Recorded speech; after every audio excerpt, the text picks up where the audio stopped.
인생은 전설 채널에 오신 것을 환영합니다. 오늘 이야기 바로 시작합니다. 그날이 꼭 100일째 되는 날이라는 걸 잊고 있었다. 아니, 어쩌면 잊은 척하고 있었는지도 모르겠다. 달력에 조그맣게 그어둔 붉은 선 옆에 어느새 작은 점들이 누적되어 있었고 그 점의 수가 100개가 넘어가는 순간 나는 아무렇지 않은 듯 커피를 내리고는 다시 소파로 돌아와 앉았다.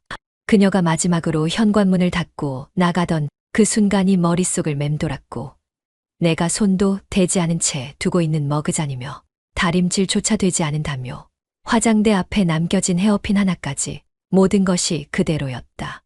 그녀는 떠났지만 나는 아직도 매일같이 그녀의 흔적과 함께 살고 있었다. 휴대폰 화면에 뜬 이름 하나가 그날 내 하루를 망가뜨렸다. 지민이라는 이름. 순간적으로 심장이 철렁 내려앉았고 나는 그게 착오라는 걸 알면서도 화면을 오래도록 바라보았다. 지민이 보낸 건 아니었다. 당연한 일이다.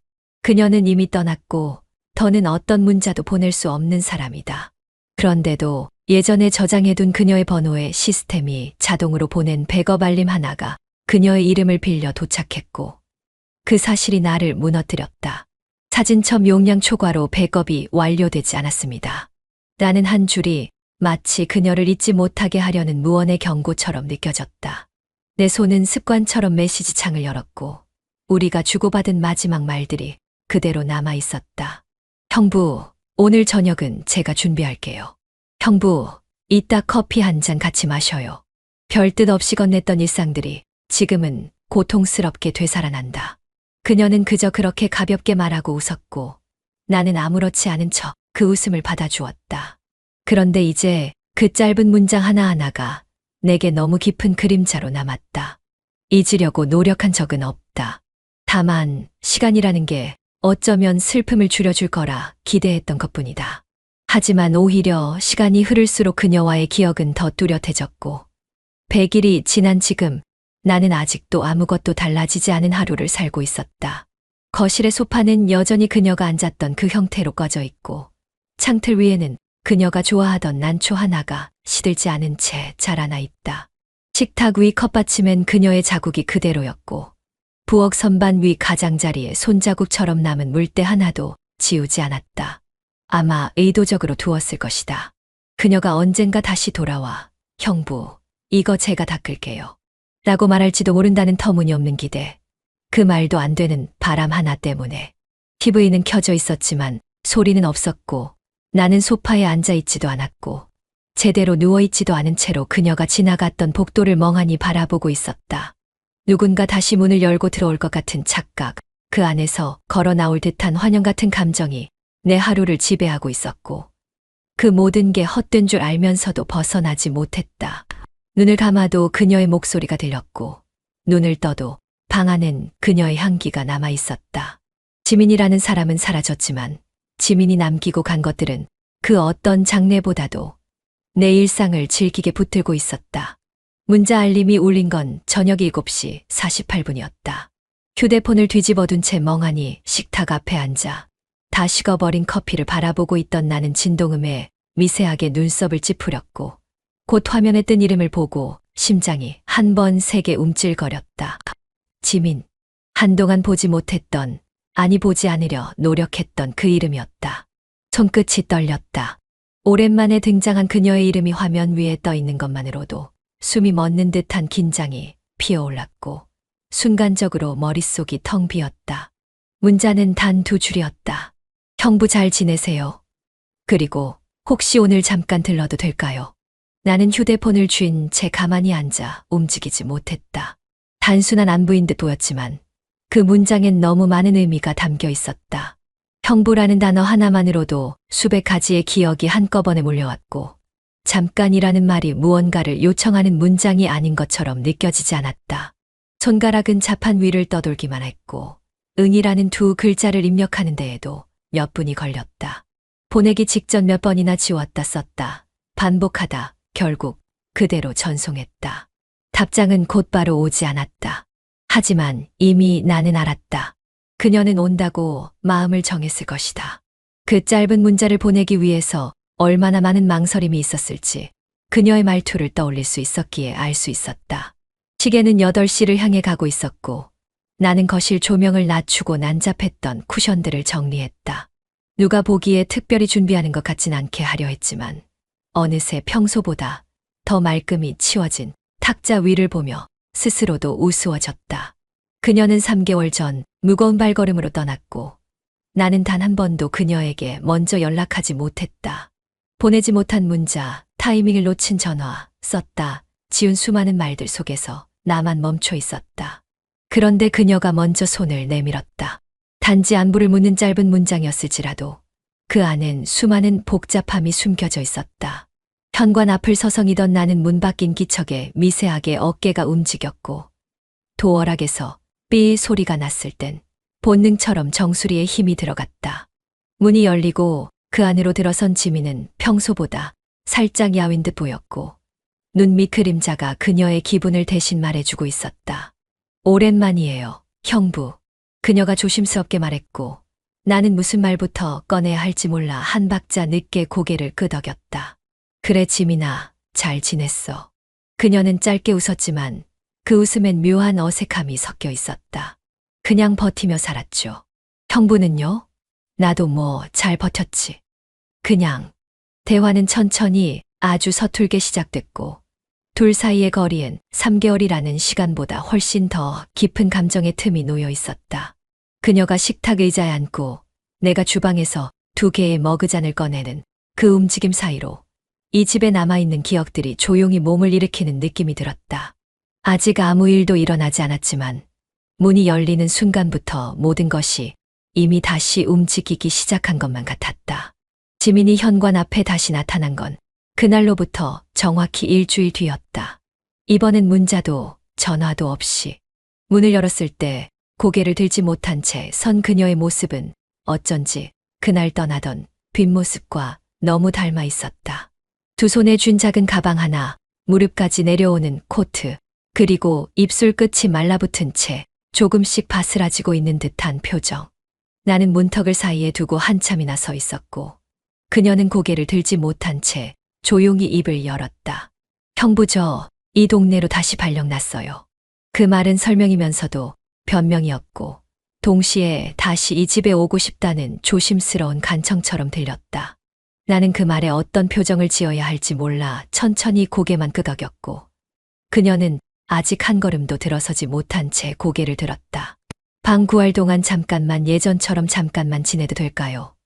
그녀의 말은 망설임에 가려져 있었고 나는 대답 대신 문을 더 열어주었다.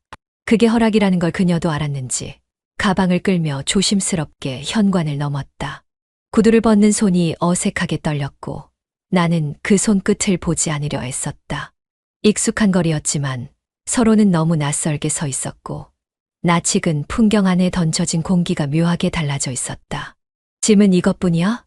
내가 무심하게 물었고 그녀는 고개를 끄덕이며 작게 웃었다. 출장지에 있다가 바로 왔어요. 옷은 이틀 치면 충분해요. 다시 와도 괜찮을까 혼자 며칠을 고민했거든요. 그 말에 나는 잠시 머뭇거리다 입을 열었다. 고민은 나한테 시키지 왜 혼자 했어. 그녀는 그제야 눈을 들어 나를 바라봤고 내가 던진 말이 농담이 되지 못했다는 걸 알았는지 애써 웃었다. 형부는 그날 이후 잘 지내셨어요? 나는 대답 대신 거실을 가리켰다. 거기 컵도 그대로인데 어떻게 지냈을 것 같아. 지민은 잠시 말없이 그 컵을 바라보았고 조심스레 고개를 끄덕였다. 저도 하루도 잊은 적 없어요. 생각 안 하려고 했는데 자꾸 생각이 나더라고요. 그날 밤도 그 다음 날도 그리고 떠나는 순간도 그녀는 내게로 다가오지 않았고 나도 그녀에게 가까이 가지 않았다. 그런데도 둘 사이에 떠있던 공기는 지난 시간과 아주 유사하게 흔들리고 있었다. 그리고 그 공기만으로도 나는 다시 위험한 감정을 잃고 있었다. 그날 이후 나 별거 없었어. 아무도 들이지 않았고 내가 쓰던 방도 그대로 놔뒀고 식탁도 정리 안 했고 그냥 그랬어. 내 말에 지민은 조심스럽게 숨을 들이켰다. 그럼 나도 그 자리에 다시 앉아도 되겠네요. 지민아. 나는 부르듯 막으려는 듯 애매한 목소리로 그녀의 이름을 불렀다. 그녀는 잠시 눈을 감았다가 다시 떴다. 저도 알아요. 지금 우리가 다시 시작해선 안 된다는 거. 그런데요.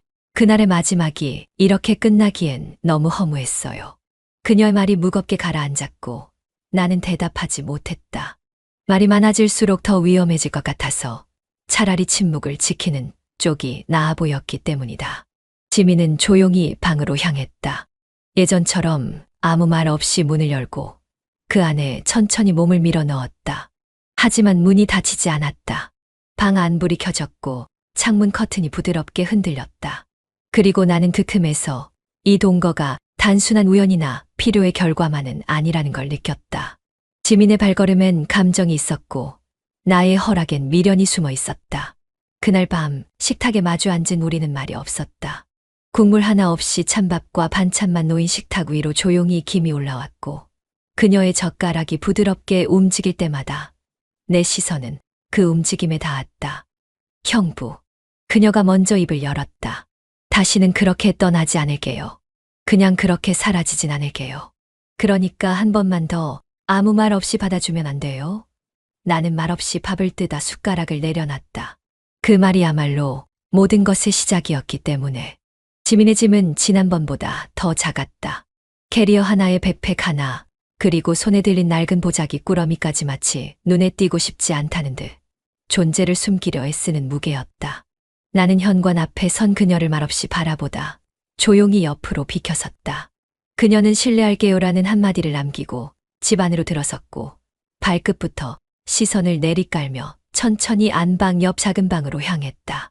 그 방은 예전 그대로였다. 지민이 마지막으로 떠난 그날 이후로 나는 단 한 번도 그 문의 손잡이를 제대로 돌리지 못했으니까. 지민이 짐을 내려놓고 돌아보며 말했다. 방 그대로 두셨네요. 침구도 책상도 하나도 안 치우셨네요. 나는 머쓱하게 웃으며 어깨를 으쓱였다. 어차피 손 못 대겠더라. 정리할 마음이 나질 않아서 그냥 그대로 두는 게 덜 복잡하더라고. 지민은 말없이 고개를 끄덕였고 손끝으로 천천히 창문 커튼을 걷었다. 오후의 빛이 방 안으로 천천히 스며들며 오래된 먼지를 부드럽게 비췄다. 나는 그녀의 옆모습을 흘끔 보다가 시선을 피해 거실로 돌아섰다. 싱크대에 물 한 잔을 따르며 어색하게 입을 열었다. 점심은 먹었어. 아까 올 때 보니까 좀 많이 야위었더라. 그녀는 잠시 침묵하다가 내 쪽으로 고개를 돌렸다. 먹긴 했는데 제대로 삼켜지지 않더라고요. 형부는 잘 지내셨어요? 나는 묻듯 대답했다. 잘 지내봤자 혼자였지. 사람 소리 안 들은 지 꽤 됐거든. 지민은 잠깐 입술을 깨물다가 부엌 테이블 쪽으로 조심스럽게 걸어왔다. 우리는 마주 앉지 않고 어긋난 채 서로를 비스듬히 바라보았다. 말은 이어지지 않았지만 시선만큼은 조심스레 얽혀들었다. 저 이 집에 다시 오고 싶었어요. 지민이 천천히 말했다. 언니랑 살던 기억도 있고 그냥 이상하게 여기서 숨이 더 잘 쉬어지는 것 같아서요. 나는 컵을 내려놓으며 고개를 끄덕였다. 그래. 내가 불편하지만 않으면 나야 좋지. 괜히 이 집만 너무 조용했거든. 지민은 어딘지 모르게 웃었다. 하지만 그 웃음 속엔 방어적인 틈이 있었고 나는 그 감정을 괜히 읽어버린 것 같은 기분에 눈을 피했다. 말보다 더 길었던 침묵이 우리 사이를 다시 채웠고 커튼 사이로 스며든 빛이 테이블 위를 길게 지나가고 있었다. 그녀가 물었다. 혹시 언니 꾸신 적 있으세요? 나는 놀란 얼굴로 그녀를 바라봤고 그녀는 급히 덧붙였다. 아니에요. 그냥 저는 어제 봤거든요. 언니가 웃고 있었어요. 지금처럼 햇살 잘 드는 데서. 나는 대답하지 못했다. 대답하면 눈물이 터질 것 같아서. 대신 창밖의 하늘만 바라봤다.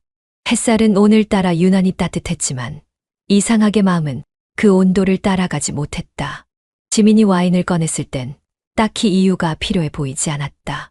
하지만 그 병을 흔들며 건넨 한마디는 내가 잠시 잊고 있던 날짜를 떠올리게 했다. 형부 생일 맞죠? 안 챙기면 섭섭할 뻔했어요. 그녀는 환하게 웃으며 병마개를 땄다. 따라놓은 잔 2개에 작은 안주 몇 가지. 조용한 밤의 정적을 와인잔 사이로 번지는 향이 채웠고 나는 말없이 잔을 들었다. 그래, 고맙다. 까먹고 있었어. 요즘은 날짜 감각도 좀 이상해서. 거짓말. 형부 생일 잊을 사람 아니잖아요.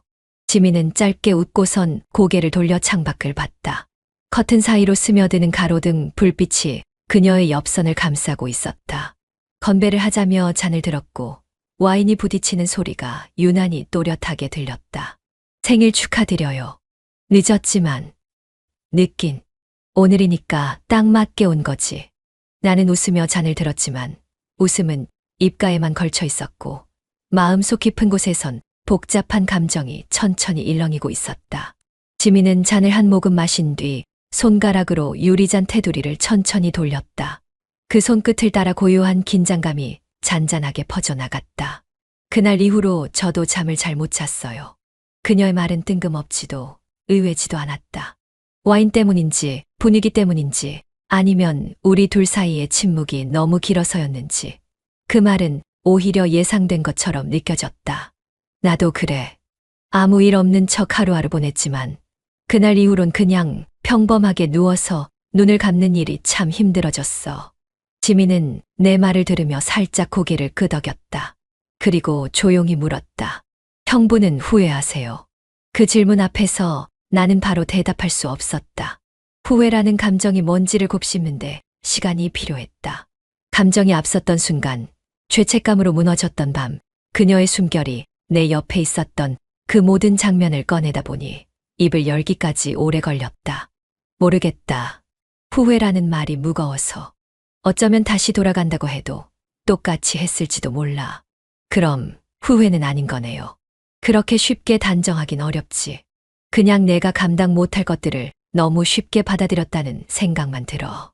지민은 와인잔을 다시 들었다. 이번엔 한 모금이 아닌 꽤 깊은 한 입이었다.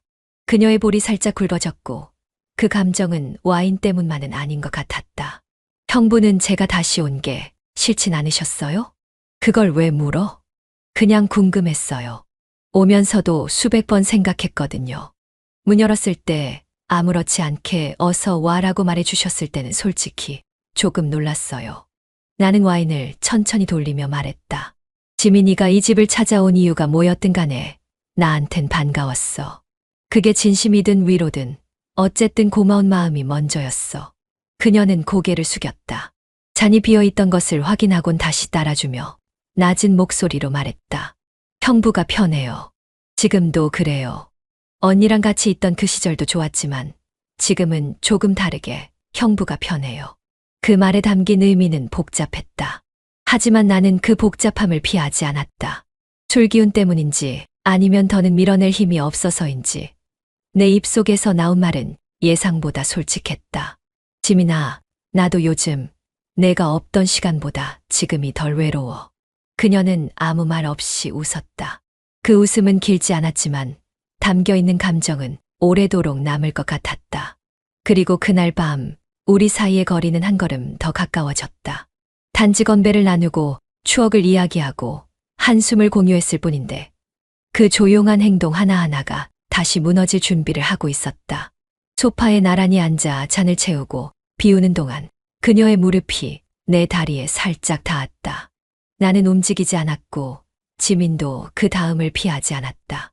화면 속 TV는 대사도 없이 조용히 흘러갔고 우리 둘은 어느새 무음 속 대화를 나누는 것 같았다. 형부 오늘은 그냥 이야기만 오래 하고 싶어요. 그래. 나도 그래. 오늘은 말 많은 밤이었으면 좋겠네. 그날 밤 우리말로는 선을 넘지 않았다. 하지만 눈빛과 침묵으로는 이미 선을 넘어가고 있었다. 그리고 그 감정은 시간이 더 흐를수록 더는 멈출 수 없을 만큼 깊어질 것 같았다. 햇살은 언제나처럼 부엌창으로 스며들었지만 공기는 어제보다 훨씬 무거웠다. 와인을 마신 다음 날의 두통 같은 것. 하지만 그건 머리가 아닌 마음에 있었다. 민석은 평소보다 조금 더 이른 시간에 눈을 떴고 침대에 앉은 채 한참을 멍하니 있었다. 지민의 방문은 닫혀 있었고 현관 쪽 신발장은 그대로였다. 마치 아무 일도 없었던 것처럼 어제의 대화와 웃음, 떨림까지 전부 꿈처럼 지워졌다면 좋겠다는 생각이 스치고 지나갔다. 그가 거실로 나갔을 때 지민은 이미 식탁에 앉아 있었다. 머리는 질끈 묶었고 앞치마를 두른 채 바삐 움직이던 모습은 어색할 만큼 평소보다 밝았다. 형부, 일찍 일어나셨네요. 오늘 커피는 제가 내릴게요. 어제보다 좀 더 진하게요. 그래, 고마워. 그는 조심스럽게 식탁 맞은편에 앉았고 두 사람 사이엔 말하지 않아도 아는 거리감이 내려앉았다. 지민은 주전자에 물을 올리고 거품기를 돌리며 일부러 말을 많이 했다. 오늘 날씨 좋대요. 오후엔 좀 따뜻해진다던데 점심에 나가서 뭐라도 사 드세요. 응, 그럴까 생각 중이야. 아, 저 그 새로 산 셔츠 입은 거 보셨어요? 어제는 긴장해서 얘기 못했는데 언니가 생전에 한 번쯤 사라고 했던 색이거든요. 이 색 입으면 형부랑 잘 어울린다고 그랬었어요. 지민은 억지로 던진 농담에 스스로 웃었다. 민석도 따라 웃었지만 그 웃음은 이내 금이 갔다. 그녀는 고개를 숙인 채 커피를 따랐고 그 손끝이 조금씩 떨리고 있었다. 지민아. 네. 어젯밤 말이야. 형부. 지민이 그의 말을 끊었다. 고개를 들지 않고 커피잔을 식탁에 놓으며 말을 이었다. 아무 일도 없었잖아요. 그냥 와인 마시고 얘기 좀 하다 잔 것뿐이에요. 그쵸.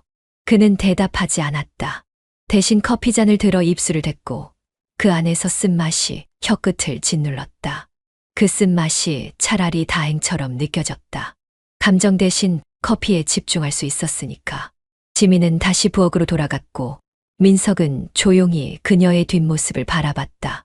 그녀의 허리를 따라 내려오는 앞치마 끈, 부엌 창 앞에 선 실루엣, 손에 들린 행주가 커피잔을 닦아낼 때마다 그 손의 떨림이 햇살에 반사돼 또렷하게 보였다.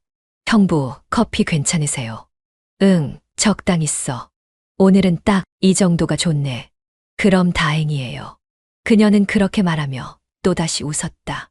조금 전보다 더 환하게. 하지만 민석은 그 웃음이 진짜가 아니라는 걸 알고 있었다. 서로 말은 하지 않았지만 그날 밤 침묵 속에 오갔던 감정들이 여전히 이 집안 공기 속에 머물러 있었다. 민석은 천천히 자리에서 일어났다. 나 먼저 나갔다 올게.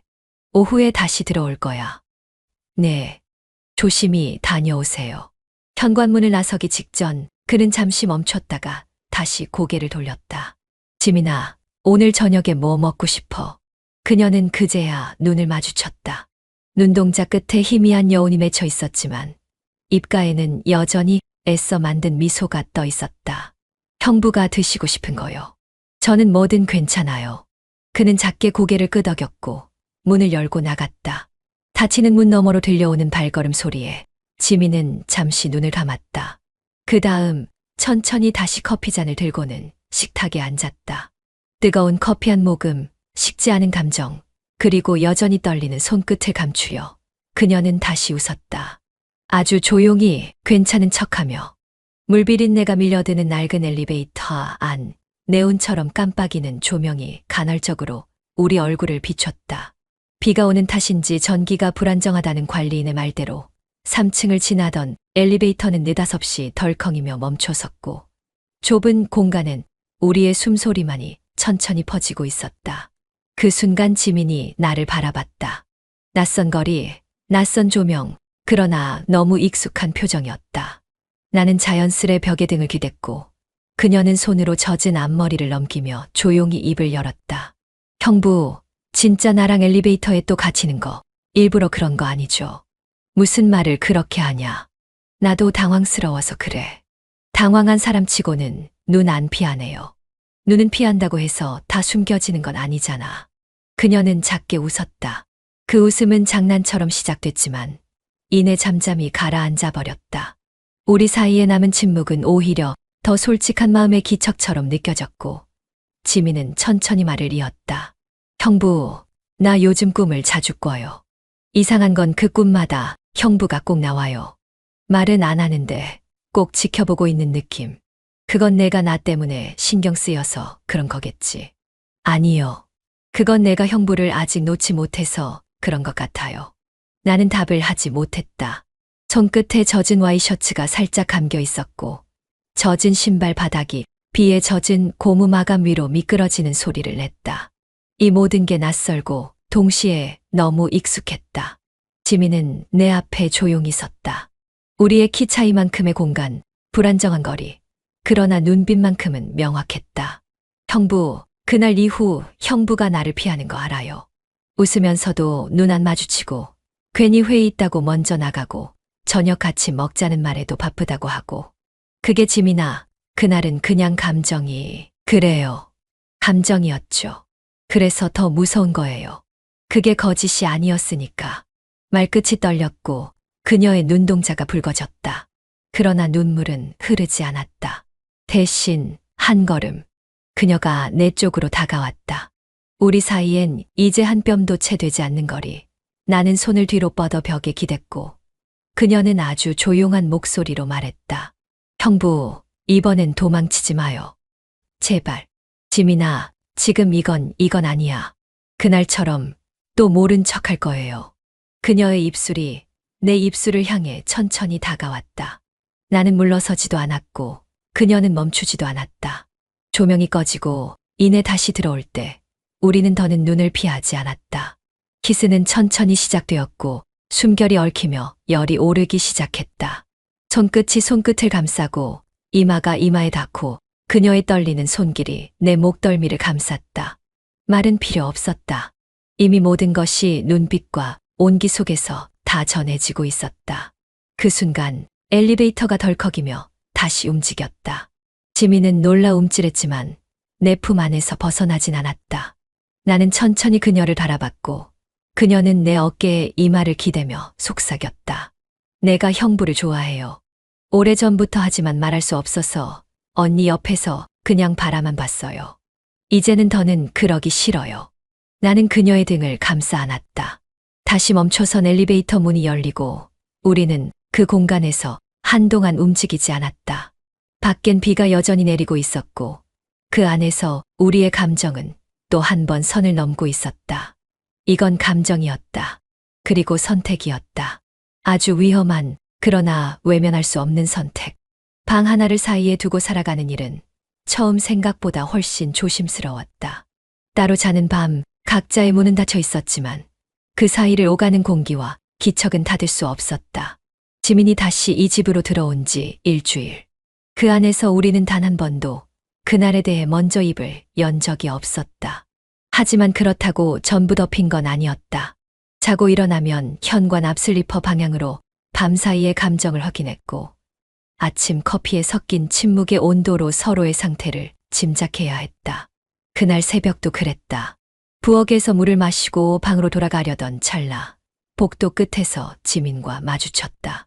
잠옷 위에 가디건을 걸친 그녀는 놀란 듯 숨을 들이켰고 나는 한 발짝 먼저 시선을 피했다. 둘 다 무슨 말을 해야 할지 몰라 문고리만 만지작거리다가 결국 내가 먼저 입을 열었다. 지민아, 너 요즘 괜찮아? 그녀는 작게 고개를 끄덕였다. 하지만 대답은 다르게 나왔다. 아닌 거 아는데요.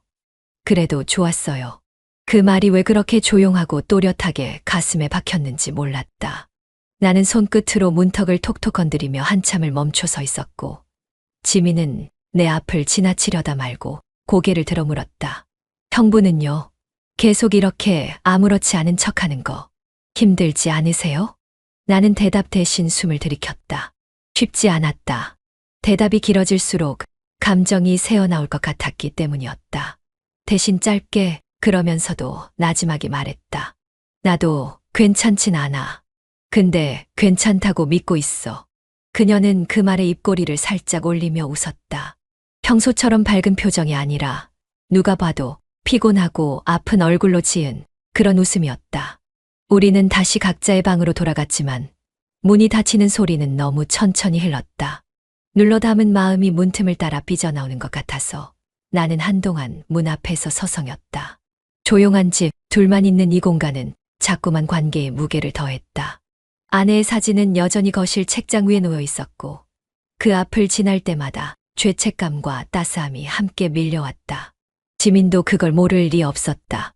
하지만 그녀는 그 무게마저 감수하려는 듯 식탁에 밥을 차리고 빨래를 개고 조용한 일상 속으로 조금씩 파고들고 있었다. 그녀의 방에 불이 꺼지는 걸 보고 나서야 나도 불을 끄고 침대에 누웠다. 하지만 그날도 쉽게 잠들 수 없었다. 창밖에서 바람이 불었고 그 바람에 흔들리는 커튼 소리마저 지민의 속삭임처럼 들려왔다. 그리고 나는 또다시 묻고 싶었다. 지민아, 우린 지금 어디까지 온 걸까? 하지만 그 질문은 오늘도 입 밖으로 나가지 않았다. 지민은 퇴근 후 집에 도착하자마자 휴대폰을 식탁 위에 탁 내려놓았다. 화면이 켜지며 승현 오빠라는 이름이 뜨고 방금 전까지 울리던 메시지 알림이 한동안 멎지 않았다. 나는 무심한 척 물컵에 물을 채우다가 조용히 그녀를 힐끔 바라봤다. 그녀의 어깨는 평소보다 더 굳어 있었고 입술 끝은 단단하게 다물려 있었다. 결국 내가 먼저 입을 열었다. 지민아, 괜찮아? 그녀는 고개를 돌리지 않은 채 낮은 목소리로 답했다. 전 남자친구예요. 다시 만나보자는 말했어요. 아니, 정확히는 결혼하자고 했어요. 그 순간 목이 말랐다. 물을 마셔도 입 안이 말라왔고 지민의 눈동자는 마치 방 안의 공기마저 긴장시키는 듯 흔들리고 있었다.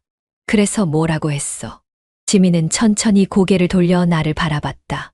그 시선은 너무도 조용해서 더 무거웠고 말없이 이어지던 침묵은 어느 순간 내 마음속을 긁었다. 형부랑 있었던 시간, 그냥 다 없던 일로 하고 싶어요. 그 말에 숨이 멎는 줄 알았다. 그 말 속에 담긴 간절함, 불안함, 그리고 조심스러운 욕망까지 한꺼번에 밀려왔다. 나는 입술을 때려다 그만두었다. 무슨 말을 해도 지금은 모양이 안 날 것 같았다. 지민은 조심스럽게 다가와 내 앞에 섰고 한 발짝 더 다가오며 물었다. 우리 지금까지 형부는 아무 일도 아니라고 생각하세요. 나는 대답 대신 시선을 피했다. 하지만 그 피하는 눈빛이 곧 그녀를 더 아프게 할 거라는 거 알기에 다시 눈을 들어 그녀를 바라보았다. 지민은 눈물 대신 웃음을 택했다. 하지만 그 웃음은 금세 무너져 내렸고 그녀가 말없이 한 발 더 다가오는 순간 나는 그 거리를 피하지 않았다. 형부, 저 지금 되게 많이 흔들리는 거 알아요. 근데 더는 혼자서 정리 못해요. 그녀의 손이 내 손 위로 천천히 포개졌다. 나는 그 손을 잡지도 놓지도 못한 채 멈춰 있었고 지민은 조용히 내게 다가와 아주 조용히 속삭였다. 형부가 한 번만 잡아주면 난 그거 하나면 돼요. 숨결이 가까웠고 눈빛이 엉켜 있었으며 말보다 먼저 입술이 움직였다. 마주한 감정은 돌이킬 수 없었고 우리는 그 키스 하나에 서로의 망설임을 묻어버렸다. 벽에 걸린 시계 소리만이 그 공간에 남았고 두 번째 선은 그렇게 조용히 다시 무너졌다. 거실에 조명이 켜져 있었고 식탁 위엔 두 개의 밥그릇이 마주 보고 놓여 있었다. 지민은 휴대폰을 테이블 한쪽에 내려두고 말없이 수저를 들었다. 나는 그녀가 통화를 끝낸 직후의 표정을 외면한 채 조용히 국을 떠 입에 넣었다. 찌개는 평소보다 작고 반찬은 하나도 손이 가지 않았다. 그런데 이상하게 그런 짠맛이 지금은 차라리 낫겠다는 생각이 들었다. 맛없어요? 지민이 먼저 말을 꺼냈다. 하지만 목소리에는 전혀 장난기 없이 묘한 긴장이 스며 있었다. 아니, 그냥 입맛이 좀 없네. 짧게 대답하고 말았다. 평소처럼 무심하게 들리도록 애써 던진 말이었지만 나 자신도 그 말에 담긴 감정을 감추기엔 역부족이었다. 지민은 국을 몇 번 떠먹다 말고 조용히 젓가락을 내려놓았다. 그 손끝이 떨리는 걸 눈치채고도 난 모른 척 밥풀이 뜨거운 것처럼 고개를 돌렸다. 그러곤 마주 보지 않으려 애썼다. 그녀 역시 눈을 피한 채 식탁 한가운데로 시선을 고정했다. 말없이 움직이던 시간 속에서 오직 숟가락과 그릇 부딪히는 소리만이 공기를 메웠다. 오늘 그 사람이랑 얘기 좀 했어요. 지민이 말했다. 단어 하나하나를 눌러 담은 듯한 목소리였다. 나는 고개를 들지 않고 물었다. 결정했어. 아직 모르겠어요. 근데 형부는 어때요? 그냥 다 없던 일로 하고 싶어요. 그 말에 젓가락을 멈췄다. 머릿속이 복잡하게 얽히고 있었고 그 순간 내 안에 쌓여있던 말들이 목구멍까지 차올랐지만 아무 말도 내뱉을 수 없었다. 그저 그날 이후 처음으로 내가 그녀에게 느낀 감정과 갈등, 흔들림이 한꺼번에 들이닥친 기분이었다. 지민은 내 표정을 살피듯 한참을 바라보더니 피식 웃었다. 됐어요. 말 안 해도 알아요. 형부는 늘 그렇게 조용하잖아요. 속을 말 안 하고 그냥 술잔만 치우고 나는 반쯤 비워진 그녀의 밥그릇을 바라봤다. 그녀의 손이 컵을 잡고 있었고 손끝엔 확신도 불안도 섞여 있었다. 마음이 움직이는데 몸은 그 마음을 따라가지 못했다. 마치 어설픈 연기를 하듯. 밥상 위엔 이미 식은 반찬과 묵은 감정들이 함께 놓여 있었고 말보다 더 많은 감정이 눈빛 사이를 오갔다. 나 둘 다 놓칠까봐 무서워. 그 말은 끝내 내 입술까지 올라왔지만 소리로는 흘러나오지 못했다. 목구멍 어딘가에서 걸린 채 나만 아는 문장이 되어 식탁 위로 떨어졌다. 지민은 말없이 내 표정을 바라보다가 천천히 자리에서 일어났다. 식탁을 치우려는 듯 손을 뻗었지만 난 그 손보다 먼저 숟가락을 내려두었다. 그 순간 잠시 마주친 시선 속에서 우리는 같은 감정을 읽고 있었다. 장바구니에는 계란, 우유, 토마토, 그리고 몇 가지 간식이 담겨 있었다. 특별한 계획은 없었지만 일상을 함께 산다는 이유만으로도 우리는 이런 장을 자주 보게 됐다. 평범한 마트, 평범한 주말. 그날도 그렇게 아무렇지 않은 듯 지민과 나란히 걷고 있었다. 그런데 지민의 휴대폰이 울렸다. 나는 잠시 발걸음을 멈췄고 그녀는 핸드백에서 휴대폰을 꺼내 귀에 댔다. 네, 네. 저 지민이에요. 예비 신부요. 네, 맞아요. 요즘 정신이 없어서요. 그 한마디, 예비 신부요라는 말이 내 귀에 이상하게 또렷하게 꽂혔다. 난 무심한 척 유통기한을 확인하는 신용을 했지만 이미 손끝이 허공을 맴돌고 있었다. 지민은 통화를 이어갔다. 네, 시간 괜찮아요. 그날 식장 확인하고 바로 연락드릴게요. 그녀는 전화를 끊고 다시 내 옆으로 조용히 돌아왔다. 아무 말 없었다. 내가 먼저 입을 열었어야 했을지도 모른다. 하지만 그 순간엔 어떤 말도 너무 작거나 혹은 너무 커서 내 입을 가로막는 느낌이었다. 아까 전화. 내가 말끝을 흐리자 지민은 그제야 내 쪽을 바라봤다. 눈빛엔 당황도 해명도 없었다. 오히려 담담했다. 형부, 그냥 아무 말 안 하셔도 돼요. 지금은 그런 시기라서. 그 사람 오래전부터 저 좋아했거든요. 나는 고개를 끄덕였지만 마음은 그렇지 않았다. 그냥 나와 함께 있는 시간이 잠깐의 회피였기를 바랐던 건 아니었으니까. 하지만 그 바람조차 말로 꺼내는 게 두려웠다. 그래도 내가 다시 말을 이어보려 하자 그녀가 먼저 말했다. 형부, 이러면 안 되는 거 알지만 그날부터 아직까지나 형부 얼굴만 떠오르는데 나만 이상한 거예요? 마트 한복판, 장바구니 사이. 웃음도 눈물도 없이 이어지는 고백은 낯설게 아팠다. 우리는 말없이 카트를 밀었다. 잔잔한 음악이 깔린 매장 안 평범한 사람들 사이에서 우리 둘만 그저 고요하게 멈춰 있는 것처럼 느껴졌다. 말을 잇지 못하고 서로의 그림자만 따라 걷는 이 시간이 어쩌면 더 이상 평범하지 못한 감정의 시작이란 걸 나는 이미 알고 있었다. 지민의 콧노래가 주방 쪽에서 들려올 때 나는 커피를 따르던 손을 멈췄다.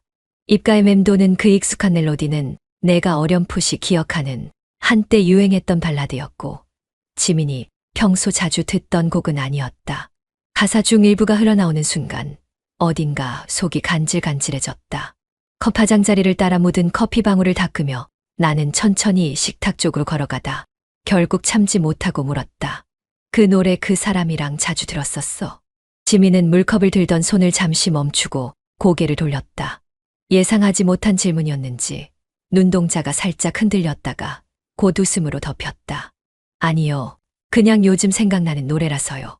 대답은 짧았고 나는 그 짧음에 더 깊은 생각이 들었다.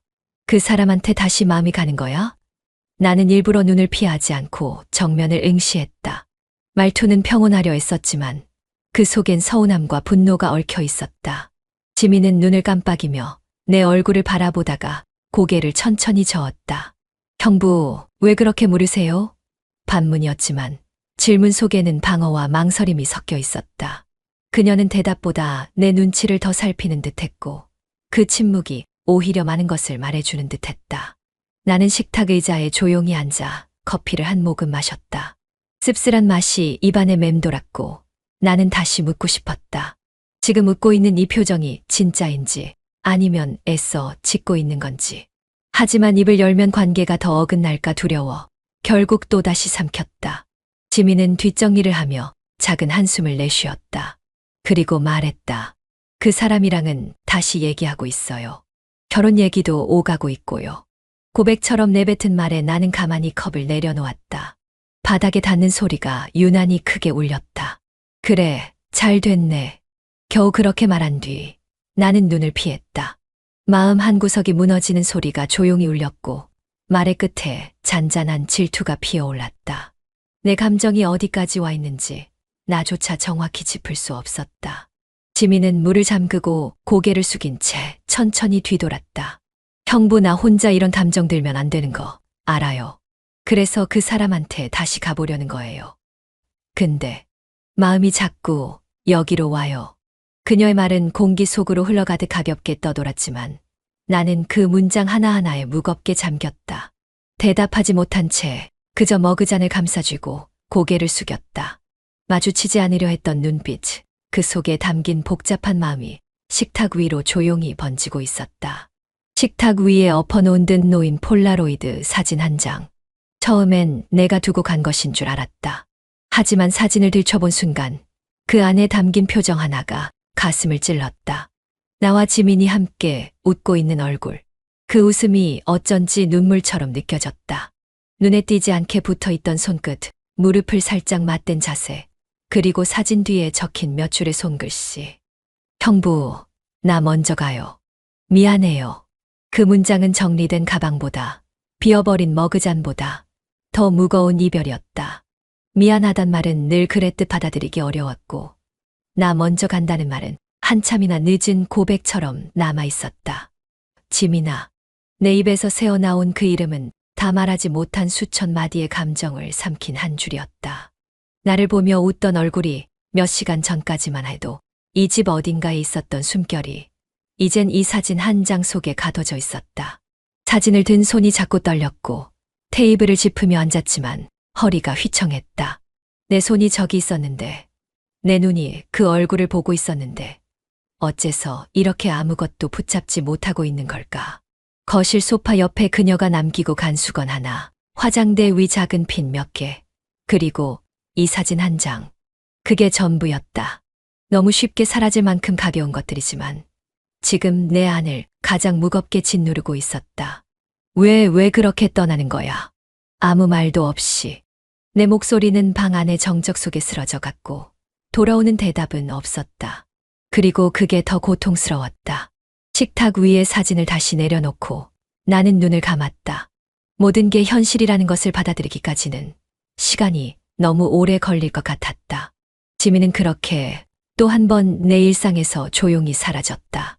그런데도 이번엔 그 빈자리가 너무 분명하게 남아 있었다. 지민은 말없이 신발을 신었다. 가죽이 부드럽게 접히는 소리, 발등 위로 흘러내린 머리카락 한 올, 그리고 고개를 들지 않은 채 묶어 올리는 손동작까지 모든 게 이별이라는 이름 아래에 조용히 정리되고 있었다. 현관 앞에 놓인 작은 여행 가방 하나, 그 위에 얹힌 얇은 머플러가 그녀의 마음을 닮은 듯 흔들렸다. 나는 부엌 문틈 너머로 그 모습을 바라봤다. 말도 붙이지 못한 채 그저 움직임을 눈으로만 따라가는 수밖에 없었다. 지민아, 내가 부른 건 아니었다. 입술을 열지도 않았고 목소리도 나오지 않았다. 마음속에서만 부른 이름이 허공에 맴돌다 천천히 사라졌다. 지민은 고개를 들지 않았고 현관문을 열면서도 단 한 번의 시선도 주지 않았다. 말없이 나가던 걸음, 문틈으로 들어온 빛 한 줄기가 잠시 그녀의 뒷모습을 감쌌다. 얇은 코트 자락이 흔들리며 문을 지나갈 때 나는 문고리를 쥔 손에 힘이 들어가는 걸 느꼈다. 형부. 갑자기 멈춘 목소리에 나는 움찔했고 조심스레 거실 쪽으로 몸을 내밀었다. 하지만 그녀는 이미 내 쪽을 향하지 않았다. 그저 엘리베이터 앞에 선 채 등을 보이고 섰을 뿐이었다. 잘 지내세요. 그 한마디가 전부였다. 나를 바라보지도 않고 미소도 짓지 않은 채 어쩌면 그동안 수많은 감정을 담아온 얼굴을 마지막까지 보여주고 싶지 않았던 건지도 몰랐다.